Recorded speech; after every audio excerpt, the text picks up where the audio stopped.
ఇక్కడ ఎండాకాలం వచ్చిన దగ్గర నుంచి ఊరికే పిల్లలకి ఐస్ క్రీమ్ కొనిపెట్టేస్తున్నా అని చెప్పి మావారు వేసిన మాస్టర్ ప్లాన్ ఇదైతే.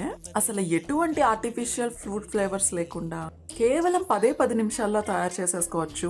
ఇంకా రెగ్యులర్ గా ఐస్ క్రీమ్ అడిగే పిల్లలకైతే ఇది బెస్ట్ చాయిస్ అనిపించింది. ఇక్కడ సూపర్ మార్కెట్స్ లో ఇటువంటి ఫ్రెష్ ఫ్రోజన్ ఫ్రూట్స్ బాగా దొరుకుతాయి. ఇంకా ప్యాకెట్ మీద కనిపిస్తున్నట్టుగా న్యూట్రీ స్కోర్ ఏ విధంగా అయితే ఏ ఉందో ఆ స్కోర్ కి తగినట్టుగానే అందులో న్యూట్రిషనల్ వాల్యూస్ అయితే పుష్కలంగా ఉంటాయి. అలా కొన్ని తెచ్చేసుకొని మిక్సీలో వేసేసి జస్ట్ కొంచెం అంటే కొంచెం మిల్క్, ఇంకా షుగర్ కి బదులుగా హనీ ఆర్ డేట్ షుగర్ అయితే వాడొచ్చు. మేమైతే ఇప్పుడు ఇందులో డేట్ షుగర్ వాడాము. ఇంకా ఈ ఫ్రూట్స్ అనేవి డిఫరెంట్ కాంబినేషన్స్ ట్రై చేయొచ్చు. ఏం బాగుంటుంది అని స్టార్ట్ చేశా కానీ మొత్తం ఫినిష్ చేసే వరకు నా చెయ్యి అయితే ఆగనే లేదు.